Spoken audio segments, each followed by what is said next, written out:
আদা রসুন মরিচ গুঁড়ো দিয়ে তেলপিঠা খায় জীবনেও শুনি কি এক অখাদ্য রেসিপি নিয়ে আসছে। আমার মনে হয় শুধু রংপুরের মফিসেরা এই খাবারটা খায়। আসসালামু আলাইকুম ভিউয়ার, সবাই কেমন আছে? আমি জানি আপনাদের মনে এখন একটাই প্রশ্ন, আপু ভিডিওর শুরুতে একথা কেন বললেন? হ্যাঁ, সবই খুলে বলবো আপনাদেরকে। গতকাল বিকেল বেলা আপনাদের ভাইয়া কয়েকটা তেলপিঠা ভাজার কথা বলেছিল আমাকে। সচরাচর সব ধরনের পিঠা বানানো হয় না, কিন্তু এই তেলপিঠাটা আমি মাঝে মাঝেই বানাই, কারণ এই তেলপিঠা আমাদের বাসায় অনেক বেশি চলে। তবে আমরা কিন্তু তেল পিঠায় আদা রসুন আর সামান্য মরিচ গুঁড়ো দেই। শুধু গুড় দিয়েও পিঠা বানিয়েছিলাম আগে, কিন্তু সেটা বাচ্চারাও বেশি পছন্দ করে না আর আপনাদের ভাইয়াও বেশি পছন্দ করে না। তাই আমি তেল পিঠা বানালে এভাবে একটু আদা বাটা, রসুন বাটা আর সামান্য মরিচ গুঁড়ো দেই। এতে কিন্তু পিঠাটা সামান্য ঝাল আর মিষ্টি মিষ্টি লাগে, মানে পিঠাটার স্বাদটা একটু অন্যরকম লাগে। মোট কথা ভালো লাগে তাই বানাই। এই সোশ্যাল মিডিয়ায় কত ধরনের মানুষ কত ধরনের খাবার রান্না করে, আমি তাদের ভিডিওগুলো কিন্তু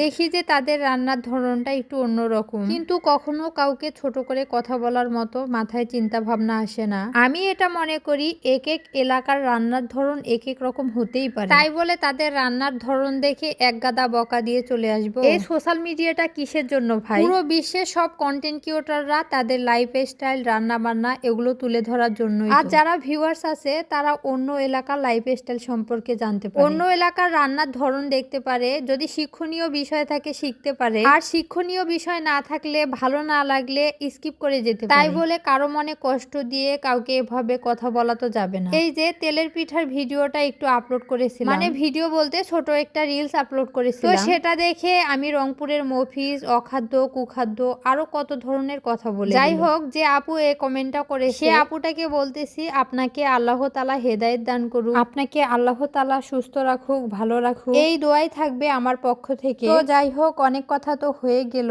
এদিকে কিন্তু আমি কয়েকটা তেলপিঠা বানিয়েও নিছি। রংপুরের মফিজ হই আর যাই হই না কেন, যেতটুকুই পারি আপনাদের সামনে ভিডিও আকারে তুলে ধরি। গ্রামের মানুষ, আমরা গ্রামেই থাকি, অমন কোনো দামি খাবার রান্না করি না। আমি মনে করি আমি যেমন সাধারণ, আমার ভিউয়ার্সরাও অমন সাধারণই হবে, মানে আমার এই কম দামি রান্না বান্না, আমার গ্রামের লাইফ স্টাইল, এগুলো যারা পছন্দ করবে তারাই আমার ভিডিও দেখবে। আর বাকিদেরকে বলবো, যদি আমার ভিডিও ভালো না লাগে প্লিজ স্কিপ করে চলে যাবে। আমি কখনো কাউকে বাধ্যতামূলক আমার ভিডিও দেখতে বলি না, এতে আমার ভিউ কম হলেও কোনো সমস্যা নেই। তো যাই হোক, এদিকে কথা বলতে বলতে আমি কিন্তু ভিডিওর একেবারে শেষ পর্যায়ে। রংপুরের মফিজ কিছু তেলপিঠা বানিয়েছে, হয়তোবা আপনাদের মতো খুব বেশি ভালো পারি না। কেমন হয়েছে অবশ্যই কমেন্ট করে বলে যাবে। ধন্যবাদ সবাইকে। আসসালামু আলাইকুম।